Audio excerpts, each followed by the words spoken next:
उत्तर प्रदेश की सरकार हाथरस में जब एकदम घेर ली गई है सब तरफ से, तो सवालों से घिरने के का जो नतीजा उन्होंने निकाला है, जो सोल्यूशन, जो हल निकाला है, वो है षड्यंत्र, अंतरराष्ट्रीय षड्यंत्र। जो भी कुछ भी बोले सरकार के विरुद्ध, तो एक फॉर्मूला है कि एक अंतरराष्ट्रीय प्लॉट, एक अंतरराष्ट्रीय षड्यंत्र या षड्यंत्र सरकार के खिलाफ हो रहा है। मतलब ये षड्यंत्र ना हुआ, आलू हो गया, काट के हर सब्जी में डाल दो, हर चीज में षड्यंत्र हो रहा है।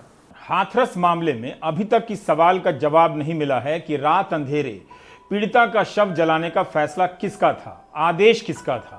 हाथरस प्रशासन की तरफ से दो तरह के जवाब आए। एक के शव जलाने के वक्त पीड़िता का परिवार था, जिसे पिता ने गलत बता दिया, यह डीएम ने कहा था। दूसरा जवाब आया कि कानून व्यवस्था बनाए रखने के लिए किया गया ऐसा। कानून व्यवस्था के नाम पर विपक्ष को रोकने के लिए भारी संख्या में पुलिस उतार दी गई, नोएडा से लेकर हाथरस तक में। जब विपक्ष को रोकने के लिए इतनी पुलिस है, तो उसी की मदद से दिन के वक्त अंतिम संस्कार क्यों नहीं हो सकता था।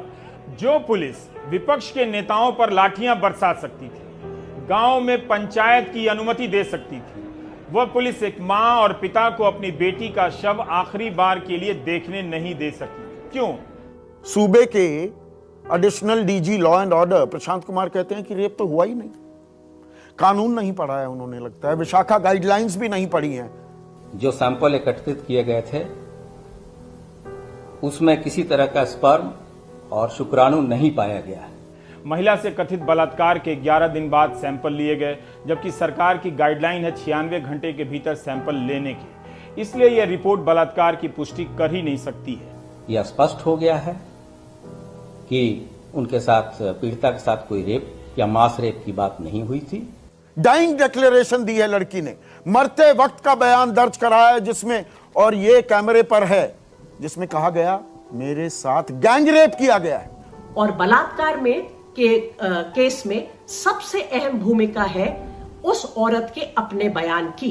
अगर वो कहती है ये उसकी मर्जी के बिना था, तो बलात्कार बनता है। क्या पुलिस को यह कानूनी बात पता नहीं है? पुलिस ने बलात्कार की पुष्टि नहीं होने की बात कहने में जल्दबाजी क्यों की, जबकि शव क्यों जलाया गया, इसका कोई तार्किक उत्तर अभी तक नहीं दे सकी है। हमने आपको 29 सितंबर को पुलिस के उस दावे के बारे में बताया कि लड़की की रीढ़ की हड्डी नहीं टूटी थी। इस दावे का मिलान अब पोस्टमार्टम रिपोर्ट से करिए। दिल्ली के सफदरजंग अस्पताल की तरफ से जारी रिपोर्ट में कहा गया कि लड़की की रीढ़ की हड्डी में फ्रैक्चर मिला, गले में भी चोट के निशान हैं और गर्दन में भी फ्रैक्चर था। सवाल सरकार के संस्कार का है और विधायक जी लड़की के संस्कार का सवाल उठा रहे हैं। लड़की का संस्कार कैसा हो, कम से कम ये काम इस देश में जो विश्व गुरु हो चुका है, किसी विधायक से पूछकर मत कीजिएगा। मैं एक विधायक के साथ साथ शिक्षक हूँ।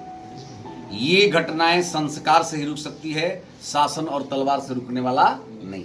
सभी पिता और माता का धर्म है कि अपनी जवान और युवती बेटी को भी एक संस्कारित वातावरण में रहने, चलने और वातावरण में अपना व्यवहार, एक शालीन व्यवहार प्रस्तुत करने का तरीका सीखना चाहिए और सिखाना चाहिए। ऐसे बयान हवा में नहीं दिए जाते हैं। बहुत से लोग ऐसा सोचते हैं, उनके लिए बयान दिए जाते हैं। अब आते हैं नार्को टेस्ट को लेकर।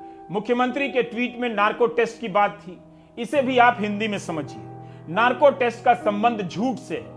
अगर कोई झूठ बोल रहा है तो नार्को टेस्ट होगा, जिससे पता चले कि सच क्या है। सभी नेताओं का हो जाना चाहिए फिर तो। नार्को टेस्ट की बात लाकर पीड़िता की यातना और बढ़ा दी गई है। जिस परिवार ने अपनी बेटी का शव तक नहीं देखा, अंतिम संस्कार में शामिल नहीं हो सका, वो अब इस टेस्ट से गुजरेगा कि झूठ तो नहीं बोल रहा। और विक्टिम की फैमिली की नार्को एनालिसिस हो, यह बिल्कुल गैर कानूनी है और असंवैधानिक है। पीड़ित परिवार से फोन छीन लिए गए, प्रेस से मिलने से रोका गया।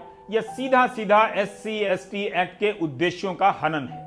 अधिकारियों का तबादला या उनका निलंबन इस मामले में कार्रवाई नहीं है। क्या इसके लिए अधिकारियों पर SC/ST प्रिवेंशन एक्ट लगेगा, जबकि साफ साफ लिखा हुआ है कि लगना चाहिए। फोन भी ले लिया आप लोगों से? फोन भी ले लिया है। पुलिस क्या कहाँ कैसे लगी है? घेराबंदी कर रखी है चारों से, छत पे, गांव में, गली में, सब में। खेत के बगल में था उस वक्त जब हुआ था? बंद करा दिया तुम्हारी इनको, डराया था हमको। फोन है सबके पास? फोन नहीं है, फोन तो छुड़ा लिया है पहले के, किसी को बुला नहीं ले। सबके साथ फोन ले लिया क्या? हाँ सबको। क्या आपकी माँ ने और भाभी ने क्या बोला कि मीडिया को बुला के लाओ? हाँ यूँ कहा था मीडिया को बुला के लेके आओ, हम उनसे बात करेंगे। आप यहाँ कैसे पहुँचे हो? कैसे हम तो आने दिया? खेतों में के आए हैं, छुपके नियार के बहाने से कि घास लेने आने नहीं दे रहे क्या? आने नहीं दे रहे किसी को। हमारे ताऊ भी आ रहे थे कि हम तो अपने आदमी को बुला के लेके आएंगे, हम तो मीडिया वालों को बुला के लेके आएंगे।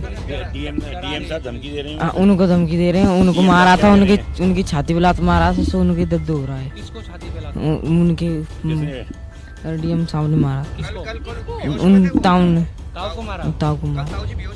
हाँ, ताऊ बेहोश हो गई थी। इससे ज्यादा दुर्भाग्य क्या हो सकता है किसी देश का कि औरत की अस्मिता, औरत का शरीर, औरत की जिंदगी, उसकी इज्जत चली जाए ताकि हम सत्ता में बने रहें। इसके लिए सारा ड्रामा। आप ये बताइए कि जो आज हाथरस में हुआ, पूरी दुनिया में शर्म से सिर झुका। एक जमाने में मोदी जी बोलते थे कि ये दिल्ली रेप कैपिटल है, पूरी दुनिया के सामने हम शर्मसार हो रहे हैं। वो भी आपने शायद वो क्लिप चलाई थी एक दिन, मैंने सुनी थी।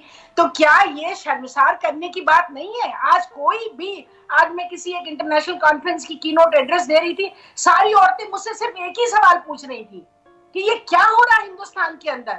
प्रतीक्षा बख्शी ने एक लाइन लिखी है कि स्टेट जब फ्रॉड करता है तो उसकी सजा किसी को नहीं मिलती है। राजनीति करना अपराध नहीं है, किसी अपराध पर पर्दा डालना दूसरी तरह की राजनीति है जो अपराध है।